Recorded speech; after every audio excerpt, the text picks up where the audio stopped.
Donc, bon matin. Je suis très heureux de vous apporter la parole de Dieu. Donc, j'aimerais juste, avant de commencer, je vais juste commencer le message par un mot de prière. Puis après ça, on va continuer. Donc, Seigneur Dieu, merci d'inspirer, Seigneur, de parler, Seigneur, ce matin. On a besoin de ta direction. On a besoin de ta présence, Seigneur. Viens. On te laisse la place ce matin. Prends toute la place qui te revient ce matin. Dans le nom de Jésus. Amen. Donc, le titre de mon message, c'est « Notre Père ». J'aimerais qu'on puisse se tourner vers ce que Jésus nous a laissé, qui, selon moi, c'est plus que juste une prière. En fait, Jésus apportait un enseignement sur la prière. Cet enseignement sur la prière du Notre Père, en réalité, en vérité, c'est que ça l'a impacté le monde. Quand on parle du Notre Père, tout le monde connaît le Notre Père. La vérité, c'est que Dieu veut nous parler à travers de cette parole-là. Dieu veut nous amener vers une ligne conductrice. Il veut nous amener vers une direction sur comment prier. Mais parfois, on a utilisé cette parole-là, cette prière, comme une espèce de rituel, plutôt que d'y aller plus en profondeur. Plus vraiment sur là où Dieu voulait nous conduire vraiment. Et j'aimerais ça qu'on puisse ce matin vraiment nous concentrer sur certaines choses que Dieu veut nous faire grandir. Dieu veut nous amener plus profond avec. Parce que le but de la prière, en réalité, c'est cette relation. Le but de la prière, c'est cette relation avec Dieu. Et vraiment, ma prière, c'est qu'on puisse aller pleinement dans cette relation, à recevoir pleinement de la part de Jésus par cet enseignement. Jésus avait un désir de donner une ligne directrice, comme j'ai dit, une ligne directrice afin de disposer nos cœurs pour bien comprendre la prière. Le but, ce n'était pas de réciter continuellement des paroles. Donc, j'aimerais ça lire le texte avec vous d'abord. Donc, dans Matthieu, au chapitre 6, verset 9 à verset 13. Notre Père qui est aux cieux, que ton nom soit sanctifié, que ton règne vienne, que ta volonté soit faite sur la terre comme au ciel. Donne-nous aujourd'hui notre pain quotidien. Pardonne-nous nos offenses, comme nous aussi nous pardonnons à ceux qui nous ont offensés, et ne nous induis pas en tentation, mais délivre-nous du malin, car c'est à toi qu'appartient dans tous les siècles le règne, la puissance et la gloire. Amen. Dans Luc 11, verset 2, on voit cette même prière. Il leur dit, quand vous priez, dites, Père, que ton nom soit sanctifié, que ton règne vienne. Donne-nous chaque jour notre pain quotidien. Pardonne-nous nos péchés, car nous aussi, nous pardonnons à quiconque nous offense, et ne nous induis pas en tentation. Donc, la première chose que je veux voir avec vous, c'est notre Père. D'abord, cet enseignement, cette ligne directrice que Dieu envoie, c'est une prière pour le Notre Père. C'est le Notre Père pour ses enfants. C'était une parole pour celui, d'abord et avant tout, qui reconnaît que Dieu est un Père. Cette prière est tellement connue qu'on en a fait une espèce c'est comme universel. Tout le monde l'a sur le bout de la bouche, sur le bout de la lèvre, sur le bout des lèvres, sur le bout de la langue. Tout le monde le dit, le Notre Père. Mais la vérité, c'est que le Notre Père, c'est une ligne conductrice pour celui qui reconnaît que Dieu est son Père. On doit saisir d'abord que Dieu, c'est notre Père. Hein, on voit dans Psaume 139, verset 14.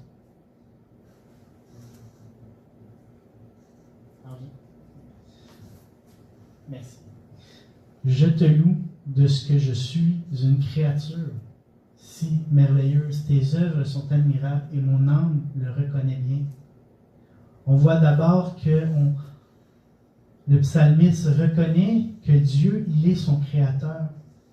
Mais la vérité, c'est que c'est bien de reconnaître que Dieu est notre créateur, mais il faut aller un peu plus loin. Jésus dit, il est mon Père. Il est ton créateur, mais il est ton Père aussi.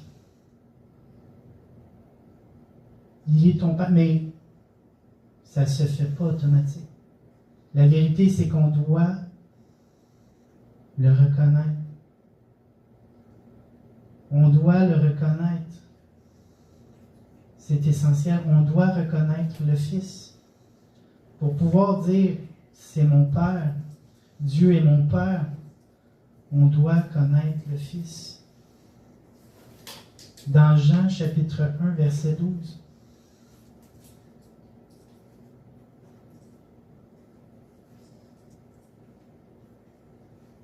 Mais à tous ceux qui l'ont reçu, à ceux qui croient en son nom, elle a donné le pouvoir de devenir enfants de Dieu.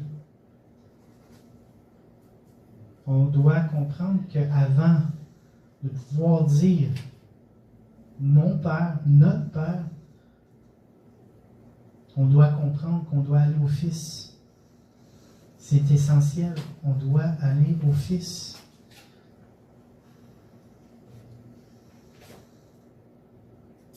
Comment on fait pour devenir enfant de Dieu? Mais Jésus le dit dans Jean 3,3. Jésus leur répondit, en vérité, je te le dis, si un homme ne naît de nouveau, il ne peut voir le royaume de Dieu. C'est le point de départ. Notre Père, si nous voulons bien nous disposer à faire, en fait, à aller dans la prière, nous devons reconnaître que nous avons besoin de Jésus comme Seigneur et Sauveur. C'est le point de départ.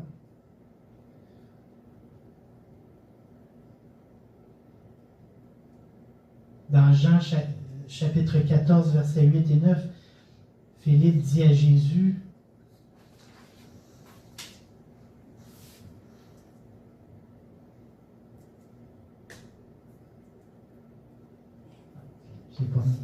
donc, Philippe lui dit, Seigneur, montre-nous le Père et cela nous suffit. Jésus lui dit, il y a si longtemps que je suis avec vous et tu ne m'as pas connu. Philippe, celui qui m'a vu a vu le Père. On doit comprendre que voir Jésus, croire en Jésus, mettre notre confiance en Jésus nous permet de voir le Père. Sans Jésus, la prière bloque. Il y a une déconnexion automatiquement si on ne va pas à Jésus. On ne peut pas comprendre cet enseignement du Notre Père si on ne saisit pas que Jésus est la base. Jésus est mort pour nous. Jésus est ressuscité d'entre les morts. Il nous donne la vie et il nous rend justes par la foi. C'est la première chose qu'on doit saisir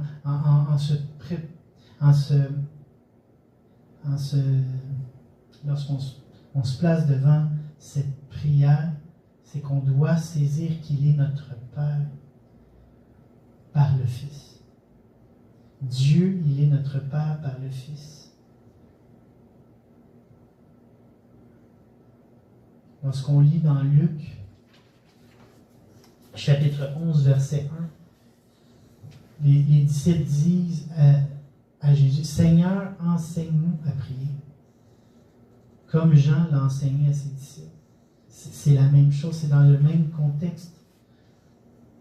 Cette prière-là est dans le but d'un disciple puisse apprendre et comprendre comment s'adresser à son Dieu. Jésus s'adressait premièrement à ceux qui veulent l'entendre. Le Notre Père est une prière d'abord pour celui qui veut l'entendre. Un enfant, son enfant, l'enfant de Dieu, qui veut entendre le Père lui parler.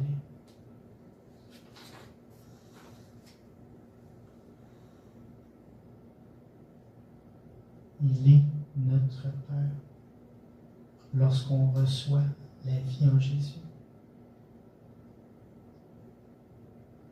C'est une nécessité pour cette relation. Nous devons devenir enfants de Dieu. Nous ne sommes pas de manière naturelle des fils et filles de Dieu. On a pris cette prière et on l'a rendue universelle, alors que la réalité, c'est que cette prière-là, elle est une ligne directrice pour celui ou celle qui veut avoir Dieu comme Père par le moyen du Fils.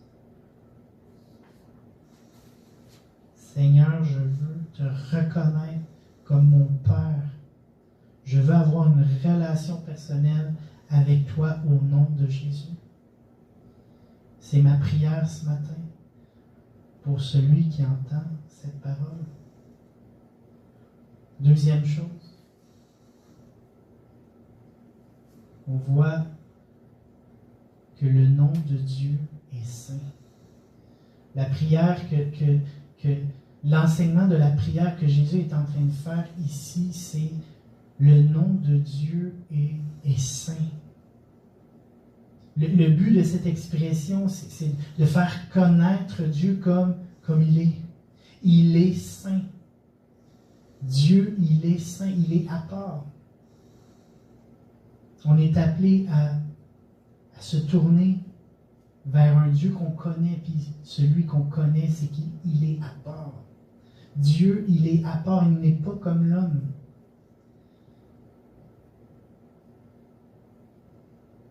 On est appelé à reconnaître l'honneur qui lui est dû avec un cœur reconnaissant. Sans Jésus, Dieu, il est inatteignable. C'est par grâce.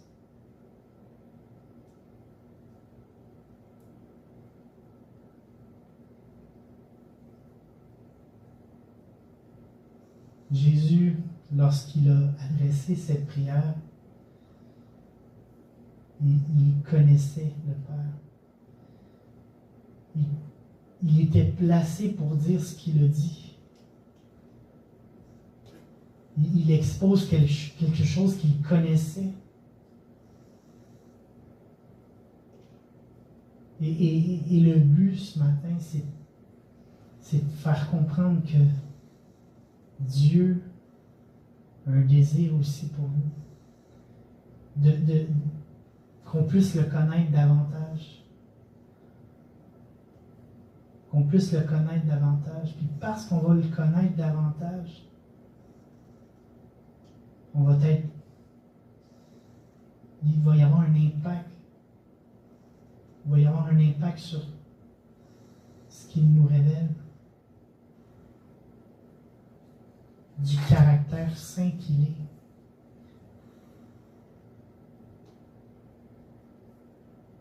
La vérité, c'est que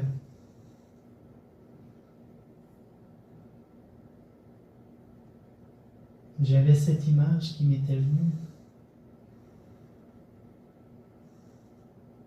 sur parfois la manière dont on veut faire connaître Dieu, mais parfois on est dans la... où on ne connaît pas toutes les choses.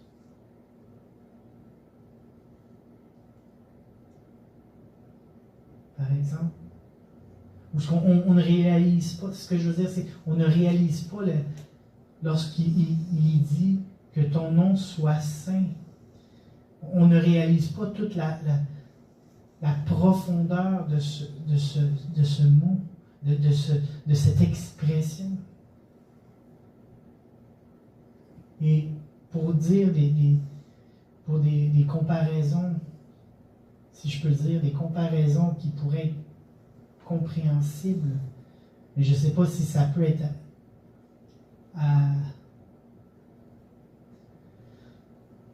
si ça peut vraiment correspondre, mais je vais les dire, puis on va voir si tu rentres dans une maison et tu n'enlèves pas tes souliers, alors que tu sais que le proprio veut que tu fasses attention au plancher. La vérité, c'est que des fois, c'est un peu ça. Dieu, il est ce qu'il est. Il est parfait. Il est saint. Il laisse son manuel d'instruction. Et parfois, on passe à côté parce qu'on est insouciant de ce qu'il veut nous dire vraiment. Tu t'assis à une chaise alors que tu sais que cette chaise-là, c'est pour le responsable de la maison.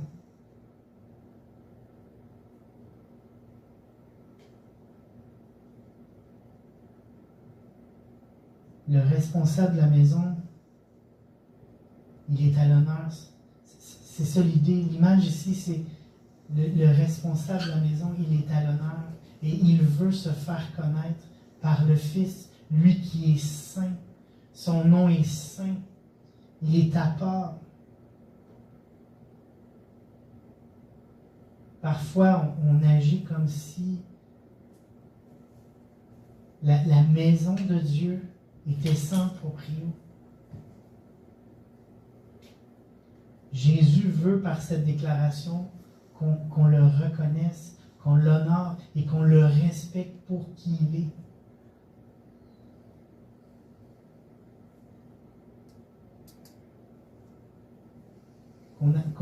Qu'on arrête d'agir comme pour toujours vouloir obtenir de sa part, plutôt que juste le reconnaître pour qui il est simplement. Le but de cette expression, c'est juste de le reconnaître simplement pour qui il est vraiment et prendre le Seigneur et le mettre à la première place. Dieu a un désir d'être à la place d'honneur dans ta maison. Nous sommes souvent en train de vouloir prendre les avantages que de connaître Dieu. Mais la réalité, c'est que connaître Dieu, ça a un coût. C'est une grâce, mais ça a un coût de le suivre.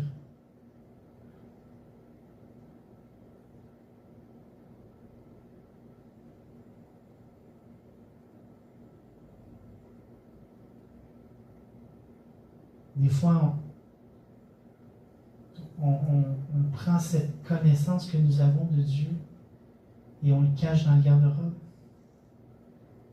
plutôt que de le mettre à l'honneur. qui il est. Dieu n'est pas un Dieu parmi d'autres. Dieu n'est pas un outil pour notre propre intérêt personnel. Dieu, c'est pas un super-héros. Dieu, c'est pas un mystère ou une superstition.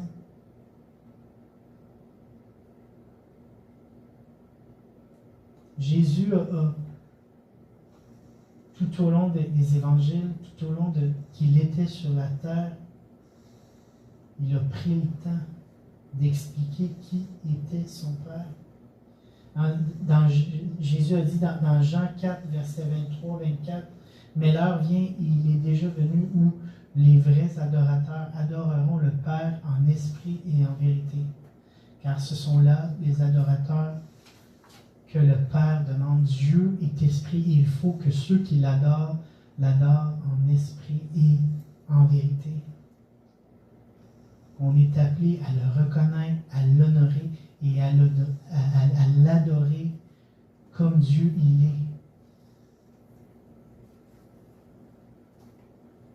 Seigneur, aide-moi à honorer Dieu, à honorer le nom de Dieu qui est saint. Aide-moi à reconnaître et à t'adorer pour qui tu es. Seigneur, aide-moi.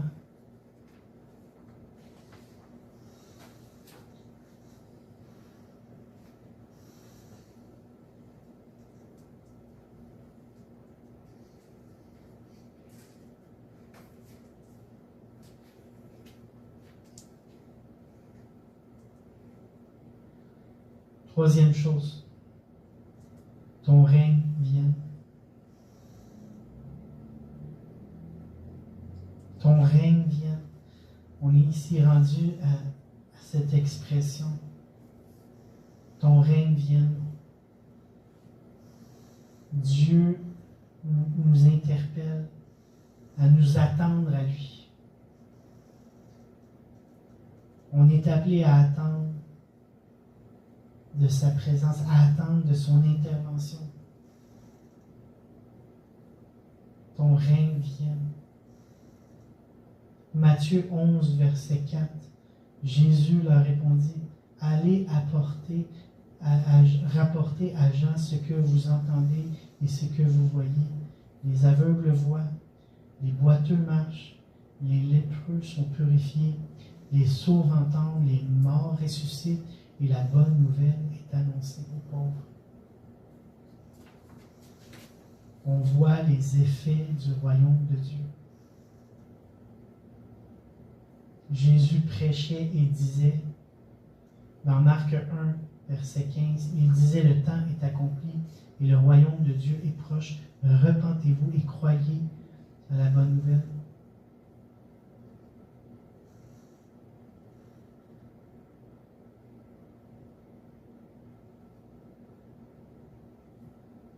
Il y a deux possibilités que nous avons dans notre vie chrétienne. D'ouvrir la porte à la foi en la possibilité que Dieu intervienne dans notre vie, ou bien fermer cette porte. Savoir que Dieu est présent, que Dieu a créé, que Dieu nous a sauvés, mais ensuite vivre notre vie par nous-mêmes. Le danger, c'est de limiter le royaume. Le danger, c'est de vouloir vivre une espèce de vie religieuse, alors que Jésus veut faire la différence. Jésus veut changer la donne.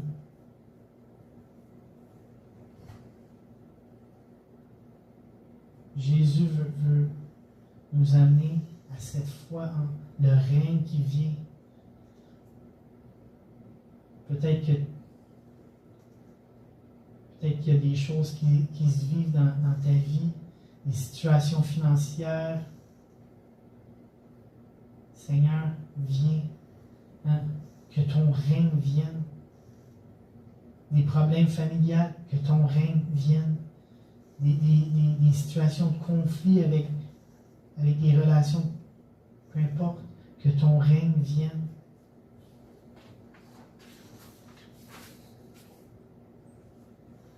des problèmes émotionnels que tu vis depuis longtemps, que ton règne vienne. Des douleurs partout, que ton règne vienne.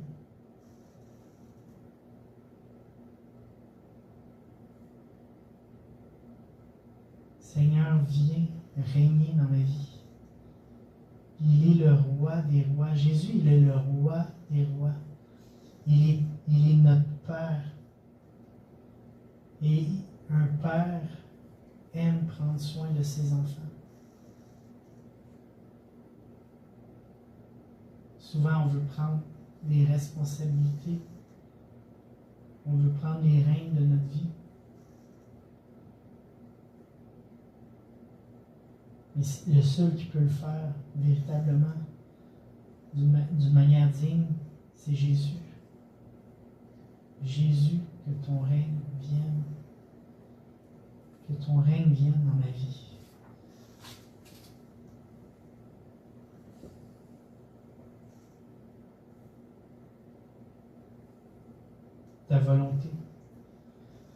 Ta volonté soit faite.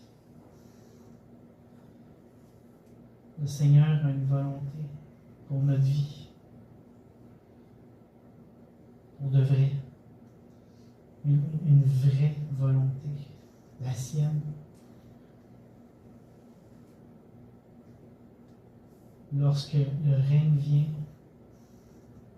on réalise ensuite sa volonté. On est souvent en train de prendre le contrôle de notre vie. On rejette sa volonté. Et ce matin, je crois que c'est un appel à réfléchir sur dans quelle sphère de ma vie je ne laisse pas la volonté de Dieu prendre place, où je résiste à sa volonté. Y a-t-il des choses que tu dois renoncer pour pouvoir entrer pleinement dans la volonté parfaite de Dieu?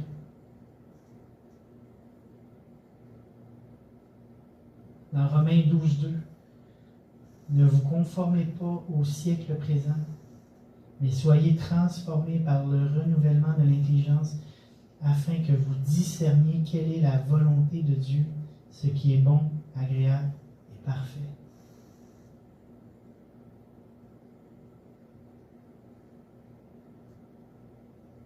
On peut voir que Paul dit que Dieu transforme et renouvelle notre intelligence afin qu'on puisse discerner c'est quoi que Dieu veut pour nous. Mais pour ça, on doit amener toute pensée captive à l'obéissance. À l'obéissance. Parce que la vérité, c'est qu'avant qu'il y ait la volonté de Dieu dans notre vie, il va y avoir nécessairement un acte d'obéissance à faire par la foi. Si on n'obéit pas à Dieu, mais Dieu ne nous communiquera pas sa volonté. Parce qu'on lui résiste de toute façon.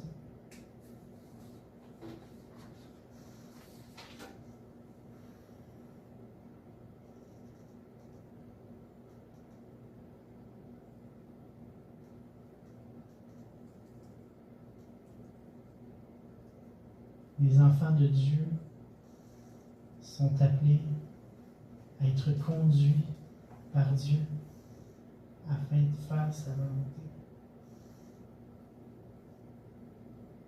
Peu importe dans quelle sphère de vie, Dieu a une volonté qui veut se connecter avec la nôtre.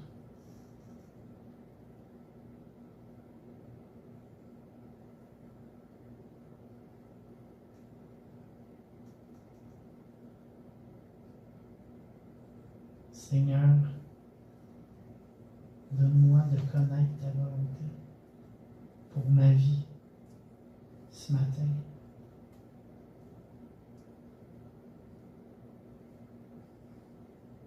Seigneur, donne-moi de connaître ta volonté pour ma vie ce matin. Seigneur, ce matin, je veux te reconnaître comme mon Seigneur et mon Sauveur. Et je veux te dire, mon Père, je veux avoir une relation personnelle avec toi, Seigneur. Je veux que ma relation avec toi grandisse. Seigneur, aide-moi à t'honorer, te reconnaître et t'adorer pour qui tu es. Tu es saint ce matin.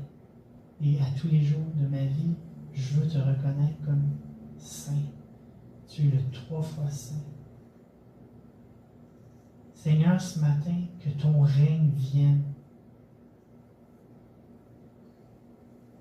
Peu importe dans quelle situation, que ton règne vienne. Que le miracle se manifeste dans ma vie.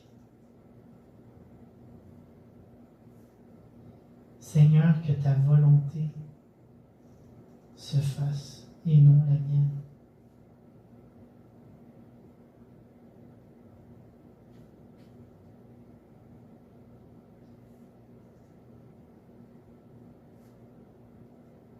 Que ta volonté se fasse. Dans le nom de Jésus.